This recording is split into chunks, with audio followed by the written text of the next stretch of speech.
BS News here today with one of the founding fathers of the United States. How are you today, Tony McBullshit? Oh, I'm alright, you know, here reporting the bullshit as most Americans like to hear it. Well, as I'm one of the founding fathers, you better not discredit me and my beliefs, because what I believe is what this country was founded on and was supposed to be. Not at all, sir. Now, what are you here to talk about today? As I have been looking over and protecting our nation from the hands of evil. I have came back to protect people of their natural-born rights as an American citizen. Do your thing, sir. You are more media or more truth than I will ever be. I'm here to listen and not to argue. Well, that's a first. Har har. First, I would like to speak about the constitutional amendments.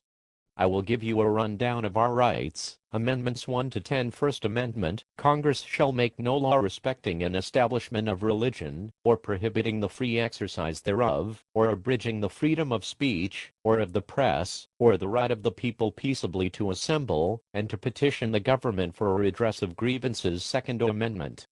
A well-regulated militia, being necessary to the security of a free state, the right of the people, to keep and bear arms, shall not be infringed. Third Amendment, no soldier shall, in time of peace, be quartered in any house, without the consent of the owner, nor in time of war, but in a manner, to be prescribed by law. Fourth Amendment, the right of the people, to be secure in their persons, houses, papers, and effects, against unreasonable searches and seizures, shall not be violated, and no warrants shall issue, but upon probable cause, supported by oath or affirmation, and particularly describing the place to be searched, and the persons or things to be seized. Fifth Amendment, no person shall be held to answer for a capital, or otherwise infamous crime, unless on a presentment or indictment of a grand jury, except in cases arising in the land or naval forces, or in the militia, when in actual service in time of war or public danger, nor shall any person be subject for the same offense, to be twice put in jeopardy of life or limb, nor shall be compelled in any criminal case, to be a witness against himself, nor be deprived of life, liberty, or property, without due process of law, nor shall private property be taken for public use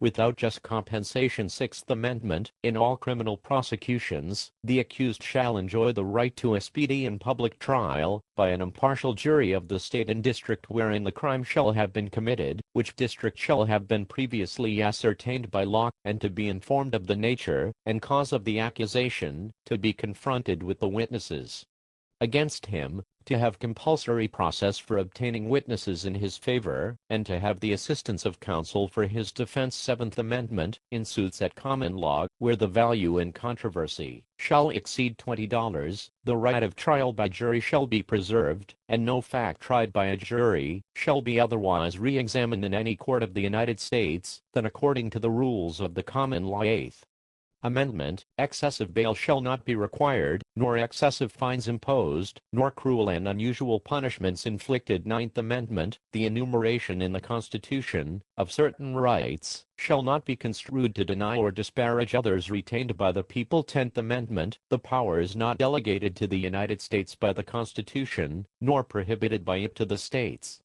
are reserved to the states respectively, or to the people. Just that alone sounded amazing, as I, being corporate media, strictly am only allowed to report the news as the Americans and world are supposed to hear it, as to directly benefit the agenda of the big business and big government. Well, as in my day there was no such thing as corrupt media and big business.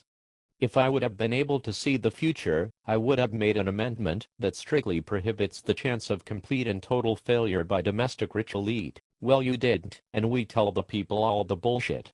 We have been doing it for a while actually. Just look at more of the recent examples of this, and how we let the US military step into and screw up everyday people's lives. Google them if you have a computer. Look up Waco, Texas, and as well look up Ruby Ridge, Idaho. And if you really want a recent one, look into the World Trade Center 9/11 tragedy. A lot of stuff about 9/11 does not add up, even to me, the media. Well, as being all-knowing and watching from above, I know all about those incidents, and every one of them has destroyed innocent lives, and have been a reason to make a move for our government. But this should not be happening, as it is directly against what this country believes in, and was founded on. We cannot use the American citizen as an example to start a war. Actually, what I had set up for this country is for every man, woman, and child to live in complete freedom and pursue happiness. The main one and the biggest one of all I would like to point out is the war on drugs and making cannabis illegal. My 10th Amendment says there cannot be a law that is directly on the citizens to not use or grow cannabis. The American people have every right to fight that right, as it has directly infringed the American citizens' rights. Did you know all the drafts of the Constitution were written directly on hemp paper? Did you know all clothes, fabrics, and almost all goods were made of hemp products? Did you know that Henry Ford had made a car about 80 years ago that was completely made out of hemp plastics and could run on ethanol made of hemp? Sir, you are really making me feel guilty for protecting big business. The reefer madness thing has gone on too long now. Maybe it is something and just others that should really be questioned by the American people.